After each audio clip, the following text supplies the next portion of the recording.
News हाट के खास programme सियासत में आप सभी दर्शकों का बहुत बहुत स्वागत है। मैं हूं करिश्मा और हमारे साथ मौजूद है न्यूज़ हाट के senior journalist Chandan Jha. Sir नमस्कार। नमस्कार करिश्मा।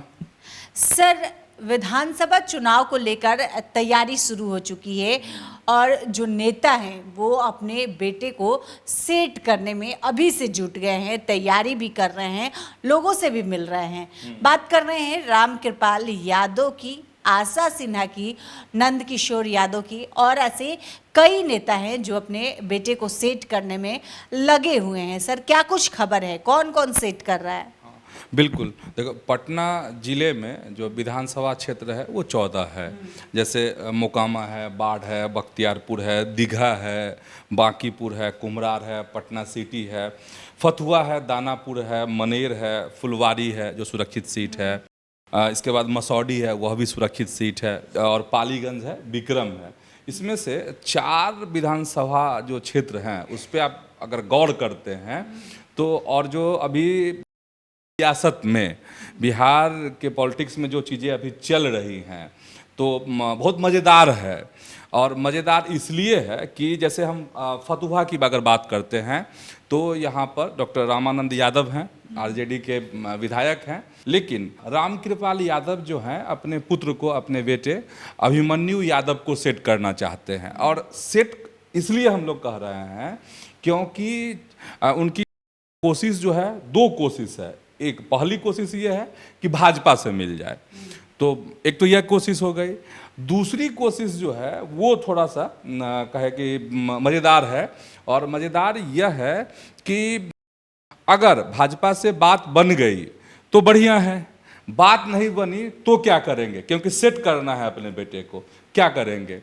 तो खबर जो अंदर खाने से निकल कर आ रही है, छनती हुई खबर, वह ये है कि रामकृपाल यादव के जो पुत्र हैं अभिमन्यु यादव, वह जो हैं लोजपा की तरफ भी जा सकते हैं, मतलब चिराग पासवान के जा सकते हैं और उनकी पार्टी से भी चुनाव लड़ सकते हैं। और इसके पीछे 2 तर्क है। कुछ दिनों पहले ही चिराग पासवान से उनकी मुलाकात हुई है अभिमन्यु यादव की, ठीक है।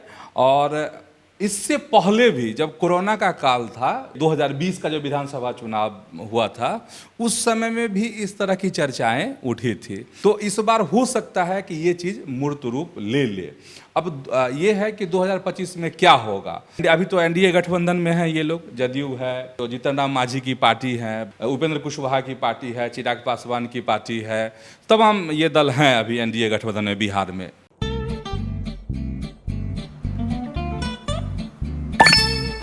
चलो इसको रोकते हैं। रुको रुको, गाड़ी साइड में लो। आरसी और लाइसेंस दिखाओ। बिना आरसी और लाइसेंस के गाड़ी नहीं चला सकते। अरे सर, ये यू बाइक्स है, इसको आरसी, लाइसेंस और पीयूसी नहीं लगता। अरे वाह।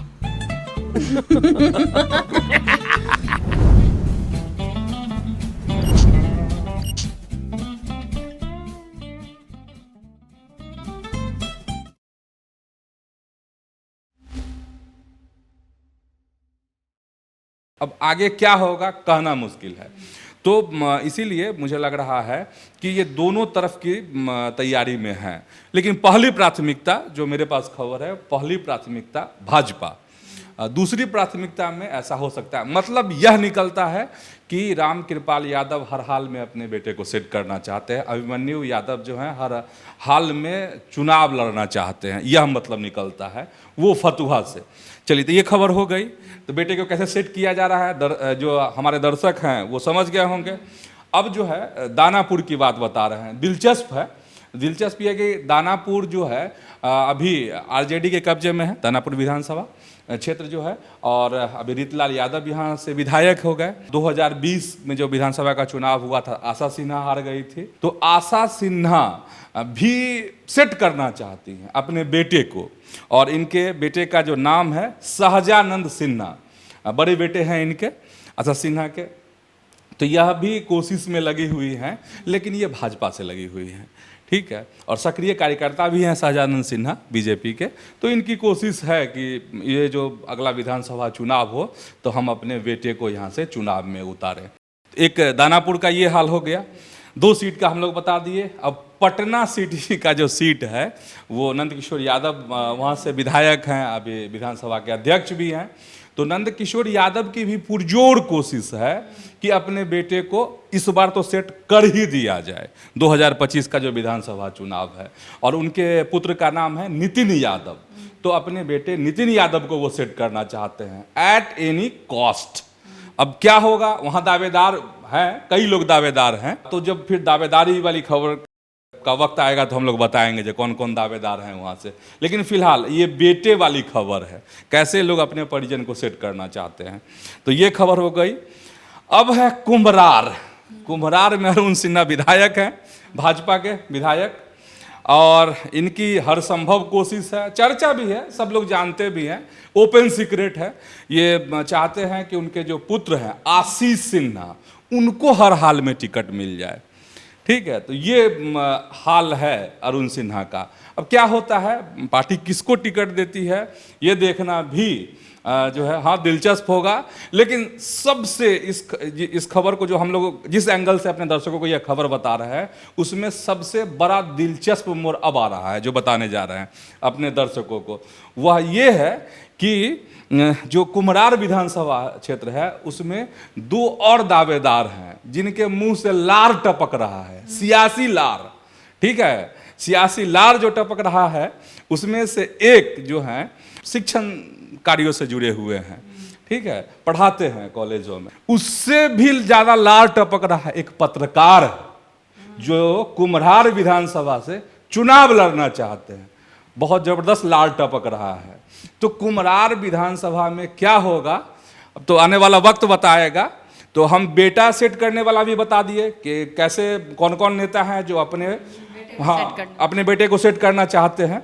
लेकिन कुम्हरार की जो अभी जो राजनीति चल रही है विधानसभा क्षेत्र की, उसमें 2 लार टपकने वाले लोग भी हैं, वो बता दिए, एक शिक्षण कार्य से और एक पत्रकार भी। मतलब ये है करिश्मा, राजधानी की सीटें हैं, पटना की जो ये सीटें हैं जैसे हम बताए फतुहा, दानापुर, पटना सिटी, कुम्हरार, तो ये जो 4 सीटें हैं ये राजधानी की सीटें हैं और इन सीटों पे सबकी नजरें रहती हैं, पूरे बिहार की नजर रहती है। लेकिन भाजपा के नेता किस तरीके से अपने पुत्र को सेट करना चाहते हैं उसका एक बड़ा उदाहरण है इस खबर में। सर, एनडीए के 2 सांसद मुश्किल में हैं सर, क्या कुछ खबर है? हाँ, एक तो खबर प्रदीप सिंह को लेकर, नहीं, प्रदीप सिंह को जान से मारने की धमकी मिली है और खबर के अनुसार ये प्रदीप सिंह मतलब बीजेपी के सांसद हैं, अररिया से सांसद हैं वो। जो खबर है उसके मुताबिक नेपाल के नंबर से उनको ये कि हाँ कॉल किया गया था, इसका टेक्स्ट मैसेज किया, कॉल उन्होंने जब नहीं उठाया प्रदीप सिंह ने तो उनको टेक्स्ट मैसेज करके जो है धमकी दी गई है। इससे पहले भी उनको धमकी दी गई थी 2013 में जब वो पटना में के प्रवास में थे। तो उस समय में पटना में कोतवाली थाना में मामला दर्ज हुआ था, प्रदीप सिंह ने करवाया था। इस बार जो है अररिया में सांसद ने यह मामला दर्ज कराया है। तो मुश्किल और परेशानी में एनडीए के एक सांसद हो गए अररिया से।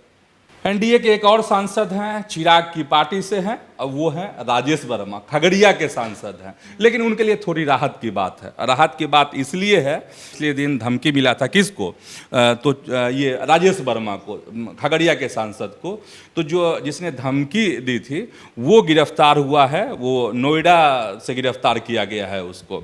और खबर यह है कि ये जो आरोपी है उसका नाम बिट्टू कुमार है, वह अलौली थाना क्षेत्र के मुजाना गांव का रहने वाला है। और जो खबर निकल करके आ रही है कि वह नशे में था और नोएडा से उन्होंने फ़ोन करके खगड़िया के सांसद हैं उसे धमकी दी थी। कौन, तो बिट्टू कुमार ने। तो मतलब 2 सांसद। राहत वाली खबर किनके लिए, तो राजेश वर्मा के लिए। लेकिन प्रदीप सिंह जो हैं अररिया के सांसद, उनके लिए जो है अभी परेशानी कह सकते हैं वाली खबर है।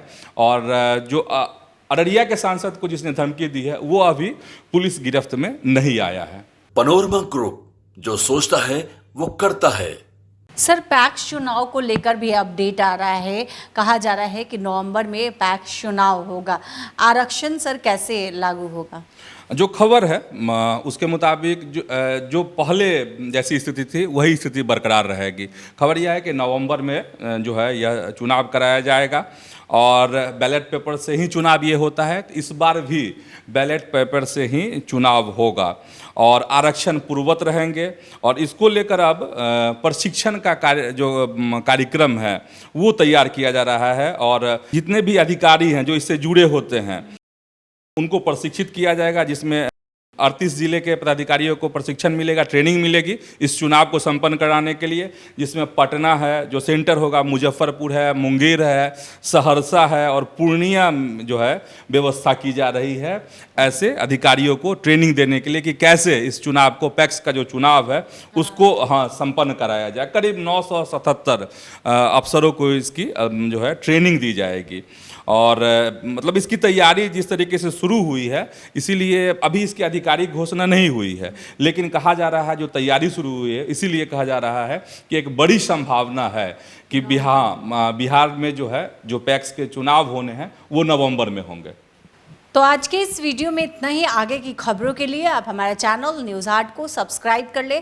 अगर फेसबुक पर देख रहे हैं तो मैं पेज को लाइक करना ना भूलें। हमारी वेबसाइट है news8.com, उसे भी ज़रूर विजिट करें। धन्यवाद।